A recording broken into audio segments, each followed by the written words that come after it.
The question of how much of the Bible is historically accurate and how much is myth or legend is both interesting and important to a lot of people, believer and atheist alike.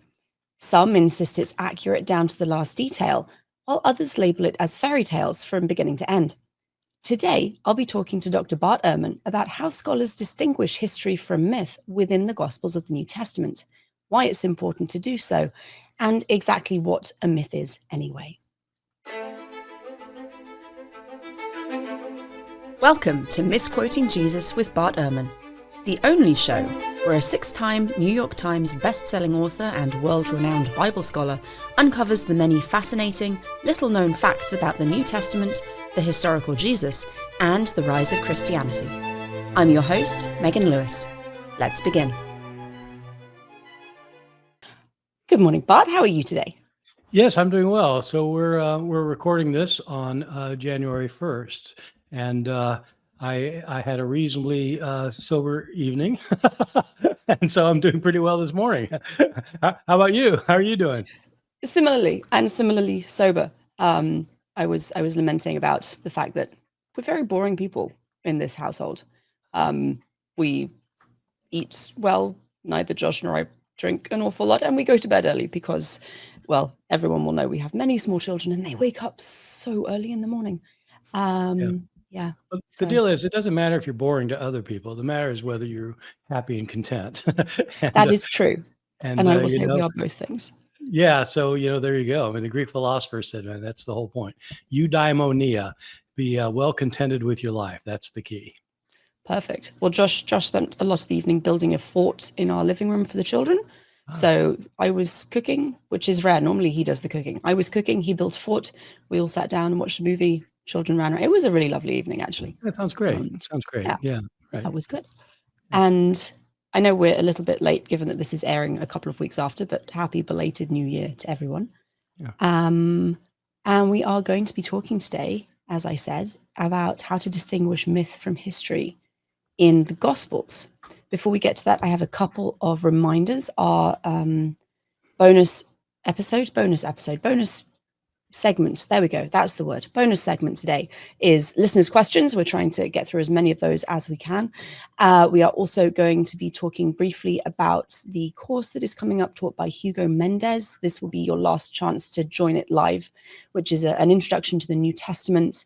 And Hugo, you and he collaborated on the most recent introduction to the New Testament book. Am I right? Yeah. Well, I wrote this textbook in the 90s, and it's in its 8th edition now. And I got fed up with doing new editions. It's like, oh God, I just can't do another edit. But Hugo is a fantastic New Testament scholar who teaches at UNC. We hired him at UNC a long time ago, and he is a really top level New Testament scholar, and he's a fantastic teacher. And so I asked him to co-author the 8th edition with me. And I asked him to teach this course for us. I think it's going to be a spectacular course on exploring the New Testament. Mm-hmm. And I did an interview with Hugo a couple of weeks ago. So if people are interested in like who he is and his presenting style, that would be a great place to start. But this is a 27 lesson course mimicking a university level semester long introduction. So it's going to be fantastic. I'll have more details and links further on in the show. We also have a live AMA with author Paul Enns coming up. And then I'm going to be giving you information about the Biblical Studies Academy's special pricing, which is coming to an end very, very soon. So if you're interested in checking that out, now is definitely the time to be doing that.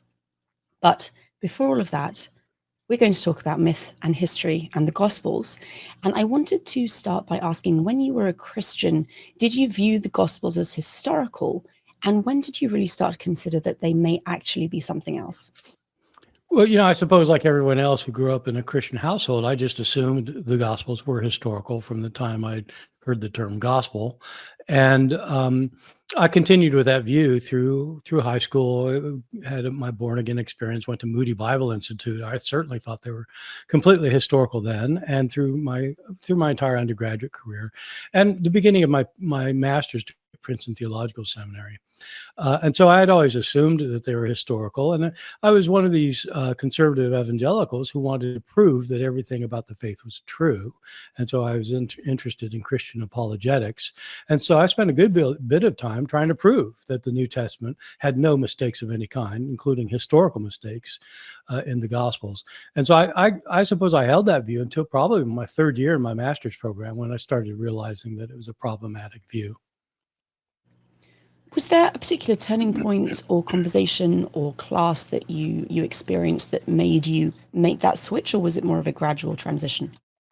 Well, it was kind of both. I mean, I had taken Greek in college, and by the time I was in graduate school, I was decently prepared in Greek, and I was reading the New Testament in Greek, and I was just reading it very, very carefully. When you read a book in the ancient language, especially if you're not like completely fluent, you got to go slowly. You look at every word, try to figure out what it means. And I was kind of at that stage. And when you do it, when you read the New Testament slowly, and especially when you take Gospels in comparison with one another, like you read a line in Matthew, then the line in Mark in Greek, or you do that, like if there's a quotation of the Old Testament in Mark, you look at what it was said in the Old Testament, you look at it very carefully. When you start doing it with that kind of care, you just start noticing things. And I got to a point, the kind of crashing point was I realized that in Mark chapter 2, when Jesus says that David went into the temple when Abiathar was the high priest, that in fact, if you read the book of Samuel, it's not true. His father Ahimelech was the high priest. And once I realized that, came to know that, I said, wow, that is a mistake. It's just a mistake. I tried to get around it, but so once I started finding tiny little mistakes, then I started finding bigger mistakes and bigger. And then pretty soon I realized, oh my God, these things they're not just historically accurate documents, and there's historically accurate material in them, but there's also historically inaccurate material. Now, before we get too deep into the conversation, we should probably take a moment to define our terms so everyone listening and we're all on the same page. So could you just talk a little bit about the differences between history, myth, and legend? It's really important to keep these terms, to understand what these terms are, and in part because scholars use them differently from many scholars do. Many scholars use them differently from the way normal people would. This became especially clear to me when I started teaching at Rutgers, actually. When I started teaching at Rutgers in 1984, and I inherited somebody else's class. Like, the woman who'd been teaching the class had to take an emergency medical leave, and so they asked me to come and fill in. And she was using a textbook on the New Testament written by a University of Chicago scholar named Norman Perrin, who is a very famous and well-known New Testament scholar who had written a textbook. And in his textbook, he would frequently refer to the myth of Jesus' death and resurrection. I thought, that is not the right term to be using here, because these students are not going to understand what you're talking about, because he meant something specific about myth. And the students, of course, when we use myth today, we just mean it's something that's not true. And that's problematic. And so we can talk more about the precise definition of myth in a moment. But what I would say is that usually when scholars use the term myth, they're referring to stories that did not happen historically, but that involve the actions of the gods. And so you get Greek and Roman myths, for example. And so these are usually referring to non-historical figures who involved with the gods in one way or another, or just the gods themselves. A legend, the term legend typically gets used of historically incorrect information, so fictional information about a historical person. And so you can have legends about with those definitions. You could have legends about George Washington or Julius Caesar, but they wouldn't be myths, unless if they're fictional accounts. Whereas if you've got accounts of Zeus or Jupiter or something, those would be myths. And so that is kind of the basic definition. But when it comes to biblical studies, it turns out that there's a different definition of myth. So when we're talking about biblical studies, then what is that definition, and how does it shift how you think about things? So it's kind of similar in some ways, but the term myth became important in biblical studies a long time ago, nearly 200 years ago, when David Friedrich Strauss wrote his book Das Leben Jesu, The Life of Jesus. The full title was The Life of Jesus Critically Examined. And what Strauss argued was that people who had been studying the Gospels, scholars who had been studying the Gospels before him, had all made a categorical error. They had thought that the things described in the Gospels were historical. Some scholars, most scholars, the vast majority of scholars thought they were historical because they recounted miracles that God really did. And if you'd been there, you would have seen these miracles happen. But other scholars by this time, in the 1830s, had come to think that, well, it's describing things that happened, but they were mistaken as miracles because, miracles don't happen. And so Jesus really did something, like when he's walking on the water, he just knows where the stones are, so he's stepping on the stones and it looks like he's walking on the water. And so in that case, it's a historical event, but it's like misunderstood by the disciples as being a miracle. But everybody would understand things as a miracle. I mean, as historical. And Strauss came along and he wrote his book where he argued that these stories in the Gospels are not historical, either in the literal or the metaphorical sense. They're actually myths. And by that, he meant something specific. He has a kind of a technical specific philosophical understanding of this. He was very closely related to the philosophy of Hegel and influenced by Hegelian philosophy. But to put it in kind of a simple terms, what he meant by myth was a story that looks like history that in fact did not happen, but that conveys an important message. So a history-like story that conveys a message. And he thought that the stories in the Gospels were like that Jesus didn't really walk on the water in either sense, that it's a story that is fabricated in order to elevate some important teaching about who Jesus was. So he called that a myth. So when in our discussion, I should say that I think for our discussion, we don't need to get into the technicalities of it, but if you just keep in mind that a legend is typically like about a historical figure and a myth is about a supernatural event, then that's usually the bifurcation. But the problem with Jesus is that he's a historical figure doing supernatural events. We're kind of in the in-between land where it gets a little bit murky. But I'm happy to call these things myths, as long as people understand that we're not saying that these are the things that are not true. In this weird understanding of Strauss that people still use today, the term myth is something that's true, but it's a true story that didn't happen. That is obviously quite a specialized meaning. Yes. Have you run into problems with this when you talk to people? Yeah, every time I mention it, my kids got used to it when they were watching movies with me. We'd watch a movie and they'd say, "Is this a true story?"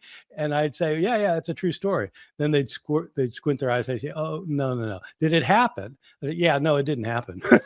But it's a true story. So the way I illustrate this with my undergraduate students is, I did told the story. You probably didn't in England, but in America, we tell the story of George Washington and the cherry tree, right? That George Washington is given this axe for his birthday or something, a hatchet, and he cuts down the cherry tree. And his dad comes home and says, "Who cut down my cherry tree?" And George Washington says, little George says, "Well, I cannot tell a lie. I did it." We know that didn't happen. The guy who made up the story later told us that it didn't happen. A guy named Weems, Parson Weems, made it up. But we know it didn't happen. But we still tell it to our stories. Why? Because to our children. Why? Because it conveys the truth. You shouldn't lie. You mess up, don't tell a lie. It's more important to tell the truth. So there are actually multiple reasons we tell the story, but we tell it even though it didn't happen because we think it's true in a sense. And the idea is that the gospel stories could be like that. They can be conveying a truth about Jesus without necessarily having happened. Could you give us an example of a story in the New Testament that conveys a truth that scholars think probably is not historically factual? Oh, yeah, I could give you like a million of them. I guess there aren't a million stories in the New Testament, but I mean, well, the story of the virgin birth in Luke. I don't think Jesus' mother was really a virgin. And I think that the story evolved at some point in order to show that Jesus was quite special. We have lots of Greek and Roman stories of gods who impregnate women, and the child born is a divine being. And so how do you show that somebody is superior to the rest of us, wiser than the rest of us, more powerful than the rest of us, more holy than the rest of us, closer to the gods than the rest of us? You have him born in a unique way. And so the virgin birth is a story of God. In Luke, is God making Mary pregnant so that her child will be called the Son of God. And so I don't think it really happened. But I think Luke is less interested in what really happened in this case. I don't know. I suppose he thinks that Jesus really was born of a virgin. But for him, the point is not the historical datum. The point is this makes him the Son of God. In other words, he's trying to say something significant, that Jesus is not like the rest of us. So I would say that would be comparable to a kind of a myth. Thank you. And we'll be getting into a little bit more of that in the second half of the interview. We're going to take a very brief break now. And the break is a little longer than normal because it's going to be sharing some testimonials from students in the Biblical Studies Academy. We've been talking a lot about this recently. It's a fantastic initiative, and Bart and Chris and all of the other people have been working incredibly hard on launching it and getting it out there. And it's a community for people who are interested in the study of the Bible and wants to take that study from kind of maybe self-directed to the next level, really. It's, it's amazing. The testimonials will really illustrate that. But one of the really important bonus things for me is that you get access to university level courses taught by university professors. So you can pay, it's $39.95 a month, and get university level, like the introduction to the New Testament, which Hugo Mendez is teaching. Mark Goodacre just did a whole lecture series on the Gospels, the Synoptic Gospels. And these are really, really great lectures. And if you're interested in the study of the New Testament, I highly, highly recommend it. And if you're kind of on the fence and you're not sure, this is why we're sharing these testimonials, so you can see what actual students have to say about it and kind of gauge for yourself whether it's something you'd find interesting. And the reason we're kind of pushing this now is because the special pricing is coming to an end on January 28th. At the moment, as kind of a launch offer, you can get a 14-day free trial and then pay $39.95 every month thereafter for as long as you want to keep taking these courses and having access to the community. That pricing is going to be changing, so this is definitely the time to take a look at that.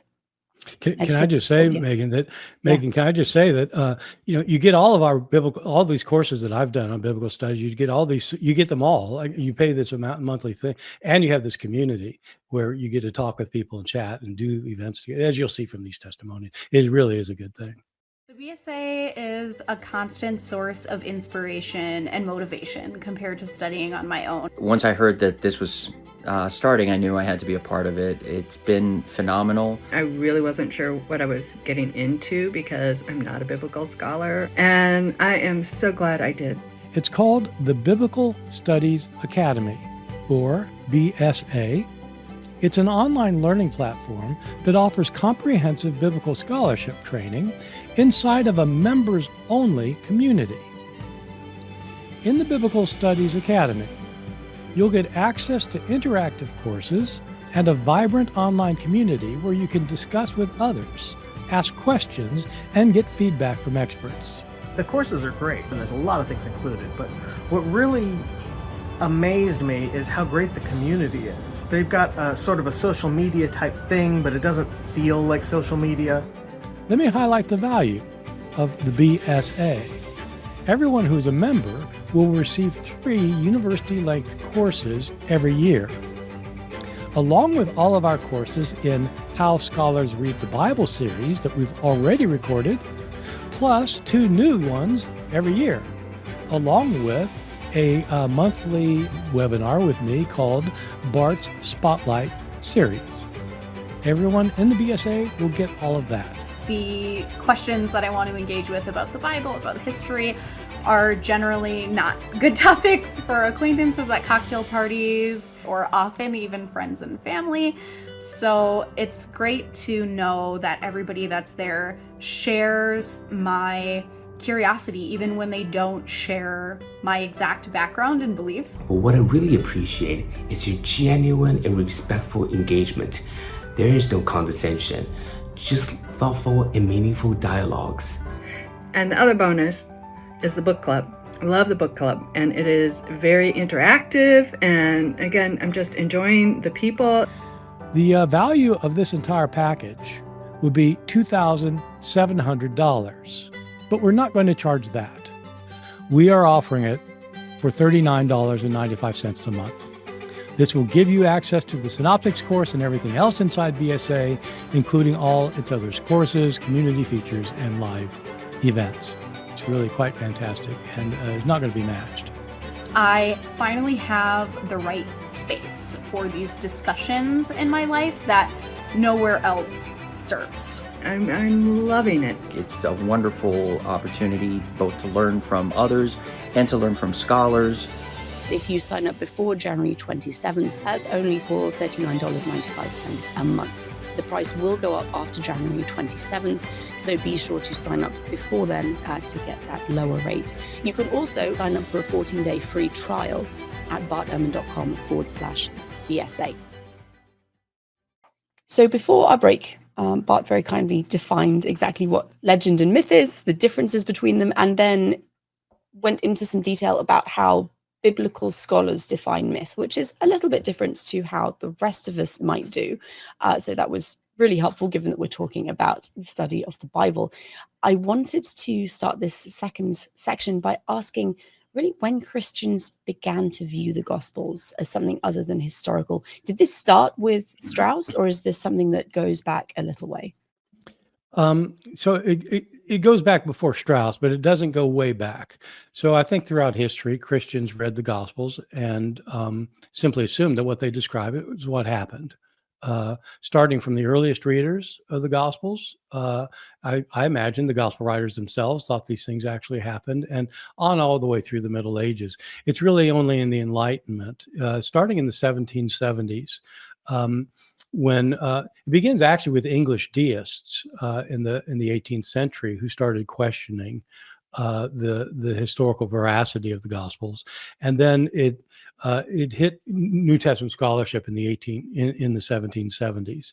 So people just start realizing there are contradictions between the accounts, so they can't all be true, and that they're all conveying lessons. And it looks like the authors are trying to say things that may not be historically accurate. What did these early attempts to try and separate historical fact from stories that are true but not historical really look like?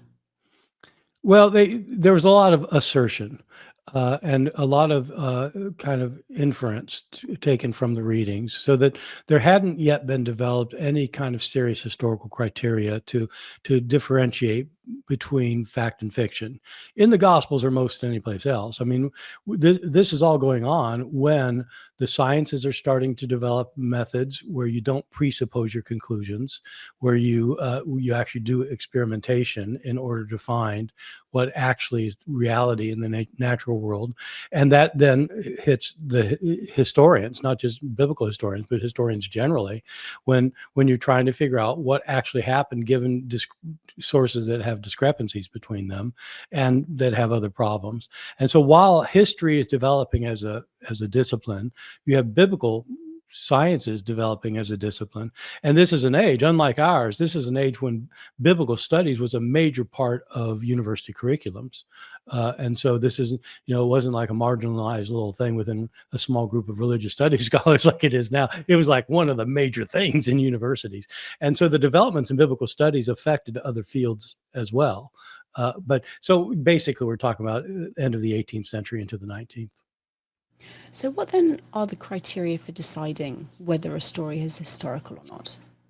Right. Yeah. Is Well, there a okay. checklist you can just go down and say, oh yes, this Well, definitely happened? there's a checklist that everybody uses, but I mean, it's a lot more complicated than the checklist would indicate. And part of the problem is for the last, I don't know, 60 or 70 years, we've had this checklist, and now people are like kind of rolling their eyeballs at the checklist as if the checklist is the thing.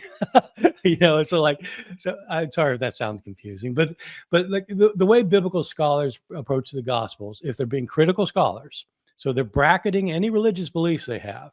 They might think that the Bible is inspired by God. They might think, that it's completely nonsense, that whatever they think personally, when they approach the Gospels of the New Testament as historical sources, they have to approach them the way they approach any historical source. This is something that a lot of my colleagues who now are objecting to using the Gospels as historical sources, a lot of my colleagues don't realize this. Those of us who use the Gospels as historical sources are doing what historians do. So what do historians do when they want to, suppose you got a bunch of books about Socrates, for example, or about Julius Caesar, or about Charlemagne, pick your figure. What do you do if you're trying to figure out what actually happened if you know that the sources are problematic? The sources tend to be problematic because most of the time these people are not being talked about by eyewitnesses who had seen things happen. They're based on stories that they heard, and that's certainly true of the Gospels. They're written decades after the fact by people who weren't there, who were living in different parts of the world. And so what do historians do with sources like that? They see how many sources they've got.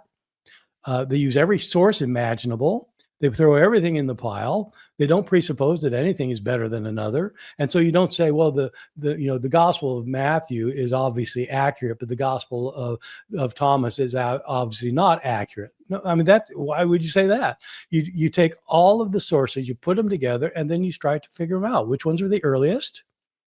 Which ones, where do you get stories about Jesus that are found independently in various sources? So they didn't copy from one another, but they're variously reported that collaborate their views, corroborate one another's views without having collaborated with one another. So you want corroboration without collaboration. Where do you get stories that seem to be contrary to what the storytellers wanted to say? If you had a story about Abraham Lincoln that he was a real thief by somebody who's one of his main followers, you'd probably say, wow, why would he be telling a story that's contrary to what he actually thinks? Well, it's probably because he knew that was right. And so you look for things that you look for multiple sources. You look for them to independently attest things that happen, that confirm one another. You look for statements that are contrary to what the authors wanted to say. You look for things that don't fit in the historical context. If you have a story about Thomas Jefferson being upset about his microwave not working, it can't be accurate. And so you look for, those are called anachronisms. You look for anachronism. And so there's a whole range of things that scholars do, whomever they're studying.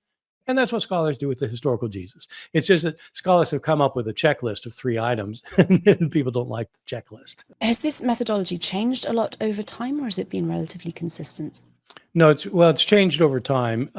What's happened with the historical Jesus is that in the early 20th century, especially after Albert Schweitzer wrote his Quest to the Historical Jesus, many scholars thought that it's really going to be impossible to get back to the historical Jesus because our sources are decades later, based on oral stories told about Jesus that had been circulating for years, and the authors didn't know him, and they contradict each other, and they finally said, look, it's just going to be impossible. And so for about, I don't know, like 30 years, more than that, 40 years, 50 years, the scholars basically weren't that interested in knowing what Jesus himself said and did. But in the 1950s, people started saying, well, actually, it's a little bit extreme to say that. We do have these sources, and it's a little bit, it's a little bit crazy to say you're not going to use your sources. And so they developed ways of doing it in the 50s and into the 60s, and they came up with several criteria. I might as well just tell you the checklist.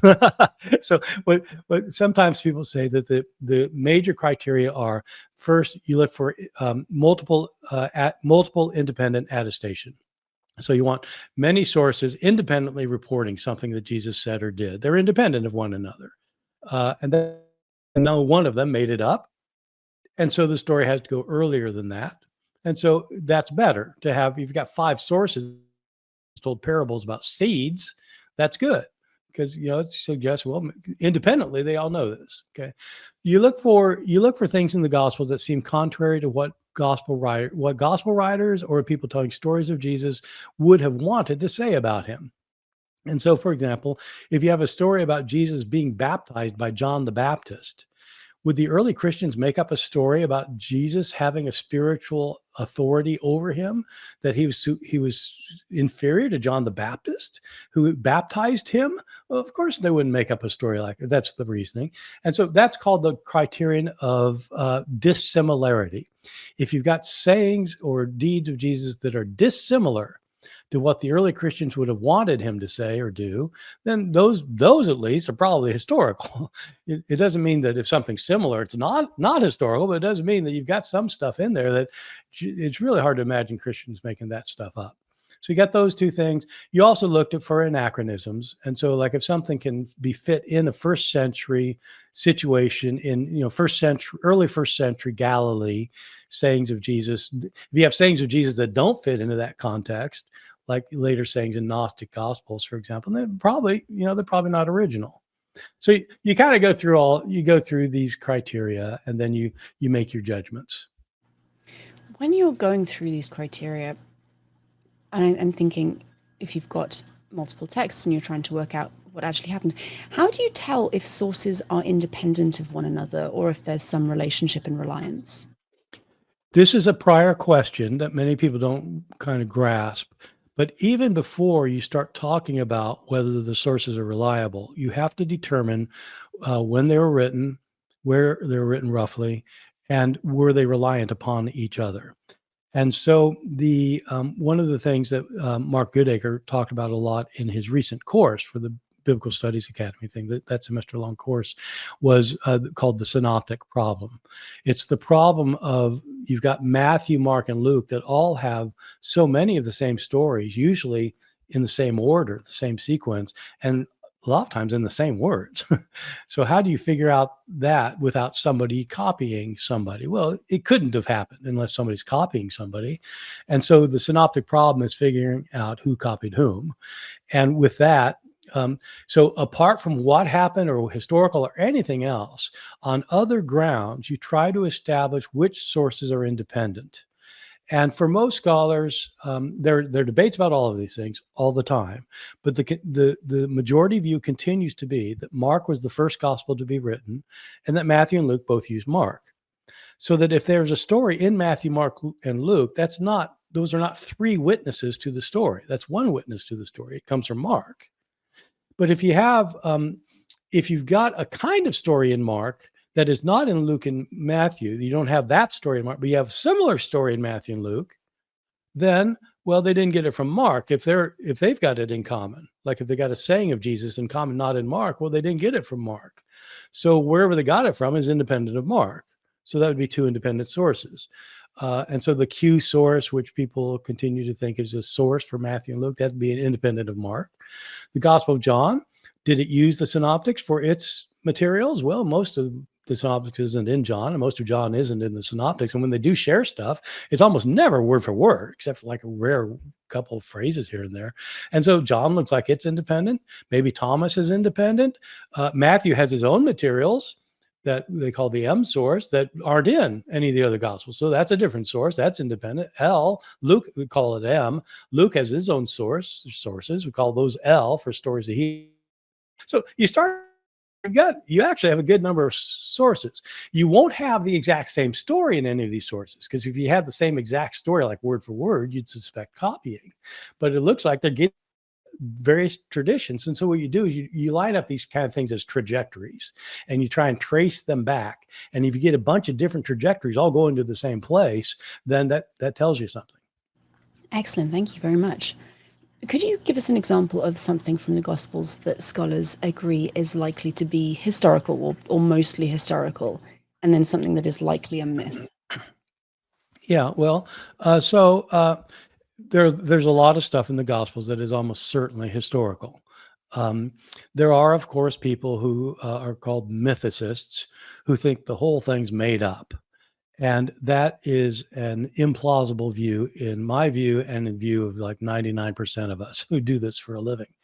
And it's not, obviously, I don't think Jesus existed because I've got some religious commitment to the Christian faith, because I'm not a Christian, but just on historical grounds. I mean, look, at some point you got to say, man, that's a lot of evidence. And so he certainly existed. So if he existed, what can you say about him? And most scholars have it's not like a checklist, but most people agree with a lot of things. But I'll just give you one example. What will I say? Okay, yeah, the baptism of Jesus. I mentioned that already. We have references to Jesus connecting with John the Baptist, and with some reference of John baptizing and Jesus being baptized. You get it in Mark, of course, but you have special material that's found in Matthew that's not in Mark, that he's got from some other source, and some slight changes in Luke. You have sayings of John the Baptist in Q. You've got an account in the Gospel of John. So it looks like you've got at least 4 sources that independently report Jesus' connection with John the Baptist early. And you might be able to count other sources as well. So that's independent multiple independent attestation. It doesn't look like the kind of tradition Christians would have made up. You could imagine some scenario where Christians would make it up, but I mean, lots of people are making it up or something. I don't know. But because it does, in Christianity, the person who's doing the baptizing is spiritually superior to the one being baptized, and Christians wouldn't want to make that one up. So that adds up. It perfectly coheres with an ancient context, the baptism ritual that John is doing, and so it fits in its historical context. So all the indications are that it happened, and I'm pretty sure it happened. So that'd be one instance. The thing is, you have to make an argument, and the argument you really make is much fuller than the one I gave you, but that at least gives you the idea. Thank you. Do you have an example of an event that is likely mythological? And why it doesn't fit the criteria for classifying it as historical? So I think what I'll do is I'll talk about one that I think is legendary and one that's mythical, just to confuse things. But like when the account of Pilate handing over Barabbas, or wanting to handing over Barabbas instead of Jesus at the trial of Jesus, I don't think there's any way that could be historical. It is independently attested in both Mark and John. So that's true. It's independently attested. And so that would be in its favor. But the very notion that a Roman governor is giving up somebody to a crowd just to please them is completely implausible if you know anything about how Romans ruled the subjected people, especially if you know how Pilate was ruling Judea at the time. And this Barabbas figure, whom we don't hear of otherwise anywhere else, apart from in this story, is said to be an insurrectionist who committed murder. That means that he led an uprising against Rome. What do Romans do to people like that? They crucified them. Of course they did. And he was a murderer. That means it almost certainly must mean he murdered a Roman soldier. You think Pilate is going to give up an insurrectionist and murderer so that, to appease the crowd? Just read Josephus about Pilate sometime, the Jewish historian Josephus, man. He was ruthless, brutal, and Philo, all these sources that talk about him. I don't think there's any way that happened. Then why do you have the story? Well, the story is because the story is meant to show that the Jewish people rejected their own Messiah. They didn't want somebody who was going to serve others and die for the sins of the world. They wanted somebody who wanted a political overthrow of the enemy. They wanted a military solution. That's what the Jews wanted. And so it's kind of Christian polemic against Jews for rejecting their own Messiah, and it heightens the significance of what they did, heightened in part by the fact that his name is Barabbas. The name Bar in Aramaic means son. Abba means father. This is the son of the Father. Which son of God do you want? Do you want the one who's willing to die for the sins of the world, or you want the one who wants a military overthrow? Yeah, so the name itself. So that would be something I think is legendary, because it's not that there's a supernatural event happening. It's something that I don't think can be historical, but is trying to convey a point. Thank you. How about a supernatural event? Well, okay, so Jesus walking on the water. So, I don't think it's very plausible that he's walking on the stones or that he's just wading through the shore or something. These other explanations people have. Their reason for thinking, that doesn't work too well. But why do you have the story then? Well, Strauss himself dealt with every miracle in the Gospels. I mentioned David Friedrich Strauss, who came up with this term myth for the Gospels. He dealt with every one of these stories to try to show its mythological background. And in this one, he has a pretty good argument. Early Christians understood that the life we lead is turbulent. It is rough out there. And like we're in danger, threat all the time. It's like being in a boat on the sea, where there's a huge storm that's come up and we're threatened and we're terrified. How can we possibly rise above it all? How can we survive this storm at sea? Is there anybody who can rise above the trials and tribulations of this life in order to bring salvation to us in our trouble? And yes, Jesus can. Jesus walks out. The disciples are in a boat in the middle of the lake, and the storm is driving them nuts. They can't even make any progress against the wind. Jesus walks out to them, and they're terrified. They think it's a ghost. And Jesus says, "It is I." And he calms the sea, and he gets in the boat, and they arrive on the other side. And so Jesus can rise above it all. He can control the trials and tribulations that we face. He can bring us salvation if we trust in him. So it's a story. It's not a story about something that happened. For Strauss, it's a story that happens. Who have their faith in Jesus, and so it's a story that didn't happen that conveys a truth. Thank you. Now, my last question before we finish up is: why do you think it's important to look at the New Testament like this and to try and detangle the different strands and different relationships and whether something is myth, legend, or history? I think that a lot of people who don't like critical scholars like me don't like us because they think that all we're trying to do is destroy the Bible. You're just talking contradictions all the time. Why are you going after the Bible like this? And it really is not about finding contradictions or finding historical mistakes or geographical errors, all of which are there. That's not the end of the story. That's kind of sort of a pathway to something else. And people don't realize this. But once you realize that these are not simply descriptive accounts of what actually happened, then it makes the stories come alive in ways that you wouldn't expect otherwise. Because you realize that these stories are really trying to convey important points that the authors have about Jesus.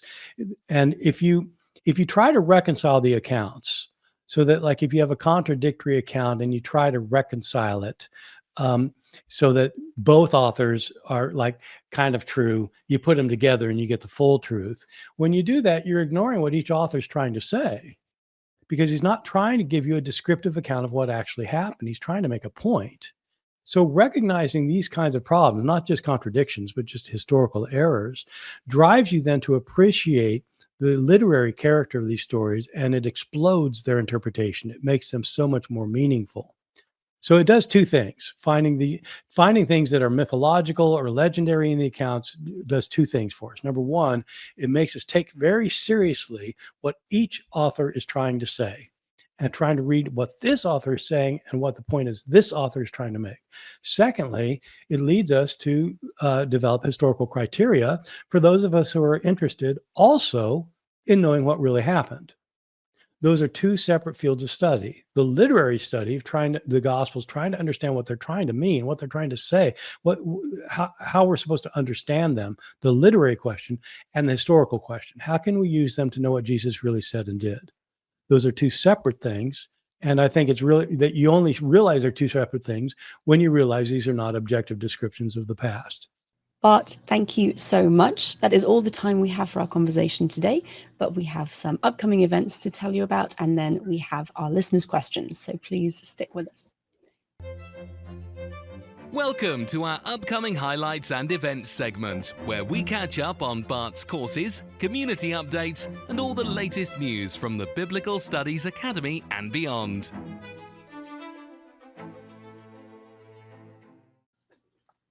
So I mentioned at the beginning of the episode that we have several things going on in recent or upcoming weeks. This is the last chance to join Hugo Mendez' Introduction to the New Testament course, the live version. If you want to attend classes live, it starts on Monday, January the 27th. So absolutely go register so that you can take part in that now. As I have said, again, at several points during this episode, we've been running a special launch pricing for the Biblical Studies Academy. That's the 14-day free trial and then $39.95 afterwards. That's been going since September sometime. The pricing and the free trial is ending on January 28th. And at that point, the price is going to go up to $49 a month. So if you are interested, then definitely take a look, join up now. Check it out with the free trial. You'll get a couple of Hugo's lectures so you can kind of see if that's something you're interested in. As Bart says, you get all of his stuff and access to Mark Goodacre's Synoptic Gospels course. So you can take 2 weeks, browse through all of that, take some lectures, see what you think before you start being charged. And if you do that, then you lock in the $39.95 per month rate. And final reminder, Paul Enns, author, will be live this Friday on the 24th of January doing a video AMA, that's Ask Me Anything, about his book, The Bible Tells Me So. And that is also a BSA event. So as well as getting access to all of the courses and everything, you get a lot of community events going on in the BSA that you get access to also. So that will be lots of fun. I think that's everything that I had. Bart, do you have anything to add? Sounds good. No? Fantastic. Good. We've got some listeners' questions now. Now it's time for Questions from Listeners, where Bart answers real questions submitted by Misquoting Jesus fans. If you'd like to submit a question for future segments, please visit bartehrman.com/askbart. Okay, we have 4 excellent listeners' questions. Are you ready? Yep, I hope. First up, in Matthew 28:19, part of the famous Great Commission, Jesus says, "Therefore go and make disciples of all nations, baptizing them in the name of the Father and of the Son and of the Holy Spirit." When we read the Acts of the Apostles, where accounts of baptisms are found, no one baptizes in the way that Matthew records how people should be baptized. Why did no one follow this baptismal instruction? Was Matthew just a knucklehead and got it wrong, or did the apostles and early Christians goof? Thank you. Okay, well, this is one of those either ors that I think needs more ors. I don't think it's just 2 choices. You know, did Matthew mess it up, or did the apostles not know what they were doing? I think there are other options. So it is very interesting and often noted that Matthew's Great Commission does say that you're to baptize in the name of the Father, Son, and Holy Spirit. And it's also noted that that doesn't happen in the book of Acts. And so what's going on? Well, one thing that's going on is that the author of Acts doesn't know the Gospel of Matthew. And so his account of Jesus comes from a different source, from the one that provided Matthew with the Great Commission. And so in the book of Acts, that's just a different way of doing it. And so that's comparable to today. I mean, you think, well, why would that be? Wouldn't they all agree? Well, look at baptism practices today. There are huge varieties in both how baptism is done. For example, sprinkling infants or dunking adults, or the various ways of doing it. And there are completely different theologies from one denomination to the other, from the Presbyterians to the Roman Catholics to the Baptists, et cetera, et cetera. So I think that was true in early Christianity, that the authors are living in different places, different times, with slightly different variations on how the rituals were performed, and so that explains the difference. Thank you very much. Next question, sticking with Matthew, what is the meaning of Matthew 11:12? ESV has, "The kingdom of heaven has suffered violence, and the violent take it by force." Most translations seem to agree with this. The NWT, however, reads, "The kingdom of heavens is the goal toward which men press, and those pressing forward are seizing it." According to the Jesus Seminar, there's no firm scholarly consensus on what it means, and the original form of this saying is lost. So which is it? Is the kingdom seized by Jesus' enemies or by his followers? Right. Yeah, no, this is a tricky one. And so it's a Q saying. It's also in the Gospel of Luke. And so it comes from Q. And it's hard to know what it means. It's one of these difficult sayings. I think the intention of the saying is that the kingdom of God is almost here, and some people are trying to force God's hand to allow them into it. This may be an attack, for example, on the Pharisees, who are developing various rules and regulations that think if they do this, then God will have to let us in. Or maybe Sadducees who are interested in, like, I'm going to multiply my worship practices in the temple because then God will surely let me in. And I think the idea that Jesus is having is that it can't be taken by force, that you can't compel God to allow you into the kingdom. For Jesus, the way you get into the kingdom isn't by trying to twist God's arm, or the way you get into the kingdom is by treating one another really, really well. And it's not just to get into the kingdom. It's because you should take care of your neighbor. You should love your neighbor as yourself and take care of those who are in need. And those who do that are the ones who will enter the kingdom, not those who are kind of elevating the religiosity so that God will have to favor them.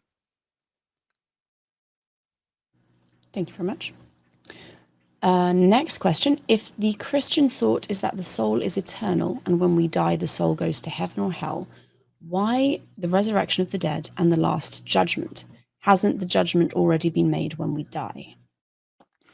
This is the topic of my book, Heaven and Hell, where I try to explain how it is Christians came to this idea that the soul would exist outside of the body, that when you die, your soul would go to heaven or hell. The thesis of my book is that it's not taught anywhere in the Old Testament, and it's not what Jesus taught. So why is it the Christian view?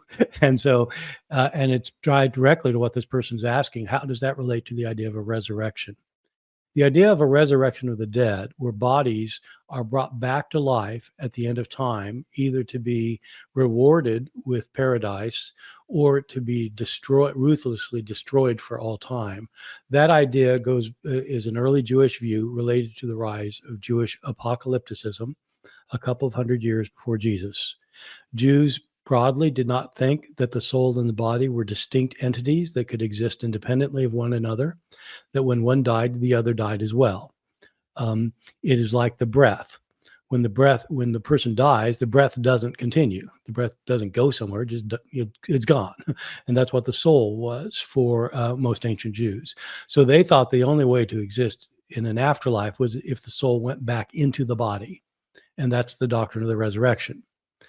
After Jesus' death, more people, decades afterwards, more people converting to believe in him were not raised in Jewish circles, but in Gentile circles. In Gentile circles, based mainly in Greek philosophical understandings going back before Plato, but popularized in Plato, the soul is an independent thing from the body and can exist independently of the body. And so what the early Christians did is they took the teachings of Jesus and they conflated them or combined them with the teachings of Plato and ended up with the doctrines of heaven and hell. So that's a kind of a 45-second summary of my book. But if you want the evidence, you need to read the book. So it's the Heaven and Hell book. But it's a very good question, and it's a key question for understanding modern Christian understandings of the afterlife. Absolutely. Thank you. Final question for the day. I understand that it's a strong consensus amongst scholars that Mark was the first gospel account.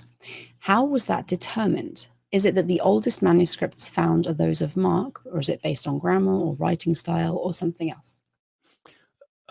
Again, it's a great question, and it would take an entire episode to explain.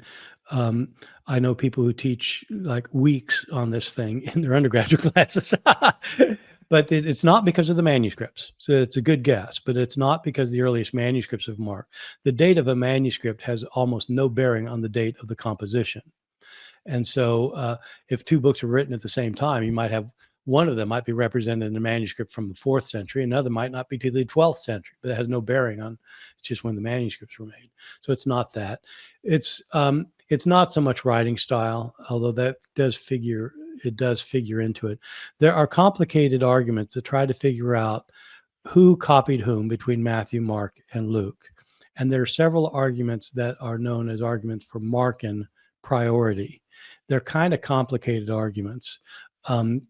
But I'll just give you one just to kind of show you the level of complication it can be. One argument has to do with what are called, which are agreements in the wording between the 3 stories. And so sometimes you'll have a story that Matthew, Mark, and Luke all have. And sometimes those stories, they'll have a verse that's worded just the same. Sometimes you'll have a verse that's worded completely differently, like maybe a minor difference between Matthew, Mark, and Luke. Sometimes you'll have a verse that is the same in Matthew and Mark, and the same in but different in Luke. Other times you have places where it's the same between Mark and Luke, but it's different in Matthew. Almost never do you get a thing shared between this verse shared between the 3 where Matthew and Luke agree against Mark. Okay, so that's weird. Why is that? Why don't you get that kind of agreement? Well, if you map it all out and you figure out how to explain it, the best explanation is that Matthew and Luke both use Mark. If they both use Mark, sometimes they copied him the same. So they all 3 have the same. Sometimes one of them will differ. Oh, sometimes they're all different. That's because both Matthew and Luke changed it in different ways. Sometimes Matthew and Mark will agree, but Luke will be different because Luke changed it, but Matthew did not. Sometimes Mark and Luke agree, but Matthew does not because Matthew changed it, but Mark did not. The reason Matthew and Luke don't agree is because they don't have the common source for their changes. If Matthew had been the original one, you wouldn't have that kind of sequence. You'd have instead a case where Mark and Luke would agree against Matthew, and Matthew and Luke would agree against Mark. But you don't have that. That's one of the simpler arguments. Excellent. We'll have to do just a whole episode on that one day, I think. Yeah, we'll just confuse the daylights out of everybody. It's fine. Everyone will love it. There are people, Mark Goodacre spent his entire career working on this one. It's a really complicated thing. You guys spent decades. But yeah, it can be explained to those of us who are mortals, and but it does take some explaining. And so it was a view that was developed principally in the middle of the 19th century, and it continues to be by far the dominant view today, because when you actually look at the evidence, it is really pretty compelling. Thank you so much. Audience, thank you all for your questions. If you have a question you would like to ask Bart, you can go to bartehrman.com/askbart. Please be patient with us. We will get to it, but we have a long backlog of questions to get through. Now, Bart, before we finish for the week, would you mind summarizing what we spoke about today? Yeah. So what were we talking about today? Oh, yeah, myth and legend. Yeah, okay. Yeah. So today we're talking about the difference between historically accurate narratives in the Gospels and Gospels that have legendary or mythical features that that are not historically accurate, but are trying to convey certain lessons that the Gospel writers and those telling stories about Jesus wanted to convey about him. So we talked about how you detect these things, when this kind of detection started, and what the value of it is. I tried to argue that, in fact, it's extremely important to be able to do this. And so what critical scholars are doing is not simply trying to wreak havoc with the Gospels. They're trying to understand them better. Audience, thank you for listening. I hope you enjoyed the show. If you did, please subscribe to the podcast to make sure you don't miss future episodes. Remember, you can use the code MJPodcast for a discount on all of Bart's courses over at www.bartehrman.com. Misquoting Jesus will be back next week. Bart, what are we talking about next time? Next time, we're talking about one of the really interesting and puzzling features of the Gospel of Mark, where the disciples of Jesus, whom you might expect to be heroes of the story, are not portrayed in a very positive light for the most part. So why would that be? What does Mark have something against the disciples? Why does he portray them like this? And or is it historically accurate, or how do we explain this? So that's what we're talking about. Make sure you join us then. Thank you all, and goodbye. Cat.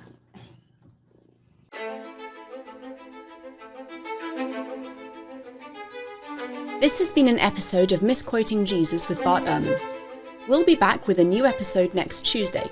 So please be sure to subscribe to our show for free on your favourite podcast listening app or on Bart Ehrman's YouTube channel so you don't miss out. From Bart Ehrman and myself, Megan Lewis, thank you for joining us.